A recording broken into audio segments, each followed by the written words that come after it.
Good afternoon, ladies and gentlemen. Welcome back to the Resero Network. It is me, Dan Webb, joined by you, Richard Walker. Hello. Hi, Rich. We've got a bit of a gameplay preview right now. Yeah. We are playing, or we did play, I did play, Yoku's Island Express. Yeah. Which, as the lower third says there, is a Metroidvania-style puzzling game mixed with some pinball antics. And a platformer too, I believe. Yeah, a bit of platforming, but not a lot of platforming. The platforming is just to kind of get from place to place. Yeah. Well, from what I played. So I played that the first hour. I was pleasantly surprised. It's some quite tricky puzzles. It gets a little bit harder as it goes on. I cut out a lot of the early game. I couldn't get the time into this right, and there's a lot of stuff tricky. like that. But yeah, so it's pretty cool. I enjoyed it. It's made by a developer called Villa Gorilla, and which go on, trivia Rich. fans, right, is also the name of a hotel in Rwanda that has a 4.5-star TripAdvisor review. So I suggest you go and book a stay there. So there you go. If you want to go to Rwanda, stay at the Villa Gorilla Hotel. Villa Gorilla. There you go. So what I'm doing here is, see the little door on the right. I'm getting these symbols, Right. and so I can open the door. And in order to get the symbols, you have to do like light up certain things. Does that little wheel there tell you how many you've got? Yeah. No, it doesn't. But Right. you can see the little symbol I've got to get, which is on the is on the right, in the passage on the right. Do you see it? Yeah. Like a little kind of like a teardrop, like a purple teardrop. I see it. Yeah. So I've got to get those to open the door and then open up my route. But it's like this massive level, and you can go anywhere from the start. But obviously, you need certain skills to get into various places. So as we can see here, see that little thing, that little splodgy thing, right? Splodgy thing. With yeah. So it kicks out like slimy slugs, which basically attach to you and blow off, which can affect like that. Yeah. Which can affect where you go and what you do. So at this present moment in time, we're going to get a slug catcher, and then it'll open up more paths around the rest of the world. This is me trying to destroy it, but I didn't know that I couldn't destroy it until I get the fancy tool. What do the colours on the flippers represent? Oh, one's each bumper. Ah. So I think R2 is yellow and L2 is blue. So you got to press both on that one, have you? Well, you can press presumably? either. Oh, either. Yeah. Okay. So basically, and then little portals take you back. There's your save point, and then like there's and that's something that you unlock later on. You can put letters in and get fruit. But basically, fruit is your currency. Right. So you can get wallet upgrades and stuff like that. And then with the fruit, you can use to buy paths. Right. And it opens up bumpers and stuff. It opens up like different areas in the map. So right now this is where we get a load of fruit for one, which is great. Lovely. But we also get the slug vacuum. Excellent. So it's an extra skill. In the first hour, I think we got like 3 or 4 different things that allowed us to do more stuff. So we jump around a bit, but this is like I can suck them up now and use them to destroy those now, which I couldn't do before. So that path would have been blocked to me, but now because I've got that, I can then just get that way. Them's the Metroidvania mechanics. Yeah, and there's loads of cool stuff like that. I tried to do it with this guy, but I don't think some of them I don't think you can blow up, because I think if I could blow that up, I might trap myself. Right. Yeah. So and also there's nothing up there. Right. I don't know why I'm trying to do this, but I'm thinking, why isn't it blowing up? But there's a lot of that, and like a lot of trial and error as well, getting your angles right and stuff. But I used to love pinball games. Did you know what it reminds me of? It reminds me of Sonic Spinball. I never played Sonic Spinball. Did you not? It reminds me of that though, because except you're not Sonic. We are a little beetle, and so the story is you're a beetle, and a dung beetle, and you become the postmaster basically. So you have to deliver letters and stuff, and something's happened with the status quo of the jungle, right? And like there's a big monster who's been branded, and you have to send letters to each of the 3 tribes. I really wasn't paying attention to the story because I want to play it. So I was like, don't get too kind of invested in the story, because when I play it, I'll be like, I've done this, I'm boring. So I was just concentrating on the mechanics and stuff. So we jumped around quite a bit. That telescope there lets you zoom out and see the level. And then we are working our way through back to one of the villages. But there's loads of little stuff, like missions and stuff you can do. Little villages to go to, little side missions. You can collect these things that give you better luck, I think it's called. Right. I'm not entirely sure. But then you can get like, I think we see him in a minute.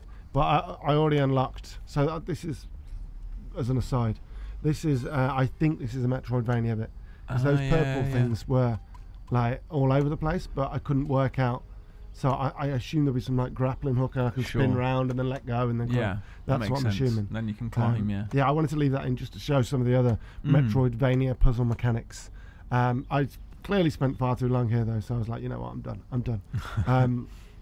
So at this point, I think we are trying to deliver a letter to one of the guys who's in a hideaway, and this is it. We're on our way to his hideout now. This is pretty much the rest of the video now. Right. So a little bit of platforming, but not much because I don't think you can screw that up. Right. But like really cool environments. They reminded me a little bit of like Ori. Yeah. In terms of the environments and stuff. See that purple thing there again? The flower. Yeah. It looks, yeah. So I'm assuming that it is a Metroidvania kind of thing where I need an ability to come back. I think you're probably right. Yeah. Do I have? Yeah. So see that with the letters I was talking about. Yeah. So I unlock that and I get fruit from it, and that fruit then I can use to unlock paths. Okay. And then this guy, like, we had choices in it as well, which is really weird.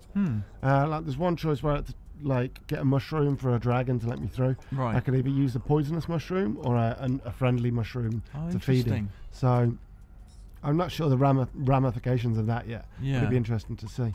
But like now we've gone down underground into this lair. We can open up routes and stuff like that. And clearly I was trying to work out a way to get up there, and I was like, I need the flower, the purple flower. Yeah, the purple flower thingy. But like there's loads of secret caves and stuff like that. So at this point now I'm trying to get in via the back entrance to speak to the chief, basically. Right. So I'm working my way around, and then there's loads of stuff to hit for fruit.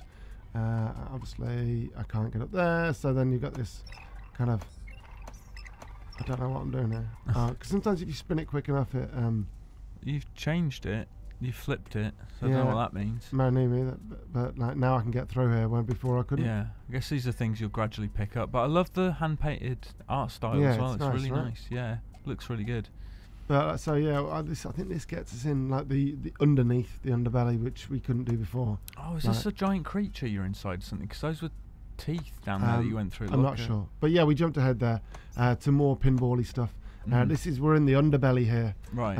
And we have to basically, like, pressure's building, so we have to get down and relieve the pressure. Right. So there's a lot of stuff to actually do here. Like this, I have to light up all the lights to get them to spit out that, and then once I've got the slug on me, I have to take the slug round to the top right. Do you see it? Yeah. To blow up that thing to open me up another path. Gotcha. And then I should be getting. Oh damn it! Now, no, now, and then I get up there and I get access to that. And then I've got to get back up. It can be quite tricky. It looks it, yeah. I find pinball games generally quite tricky, but yeah, throw in puzzles and platforming into the mix. Yeah, like, I really enjoyed it though. The hour flew by, which is always a good sign. So now we're in this next bit now where I've got to destroy that thing there. Yeah. But I keep missing it, which is classic. But then I'm also doing the door opening thing as well. Yeah, the little whatsits you got to collect. Yeah, basically, like almost like keys. Mm-hmm. But I keep bloody going back, don't I? This is me and pinball all over what you're doing right now. Are little people like little thingies that need saving? They're collectibles, basically. Oh, right. You save them. I'm fairly sure it's like a luck. It gives you more luck, and I'm not entirely sure what that means. But yeah, so I'm trying to unlock one of the keys. I missed it. But yeah, it's pretty cool. There's loads of like, this was like early on as well, so I imagine it'll get much harder as well. Blimey. But no, it was like really fun as well. I like the kind of the Metroidvania style of it as well. Yeah. And like we got a slug out there, not that I need it. And then there's a little hole that I can keep getting into to blow that up to get the little man. And the little man, you collect 10 of them, you exchange them for a luck charm, I think it was. Right. I keep saying luck. I'm convinced it's luck. But now we've unlocked more keys. Do you do that in this? Did you manage to rescue any of those little fellas? Yeah, loads. Yeah, loads. I got like 3 or 4. I didn't get enough for 10 though. So as we can see here, I've got 2 more keys, and then I'm in. And then the last kind of minute is like a boss fight, but but like more of a boss sequence, which is pretty cool. So you have to do various different things. Weirdly though, my capture, I ran out of space on the hard drive, so we didn't capture the end of it. Right. But you know, it might be a bit of a spoiler anyway. So basically, we do the beginning, but we jump right ahead now into the guy. So basically, this is the guy that we need to deliver a letter to. just up here, I think. There he is. And I think he's stuck or something. Right.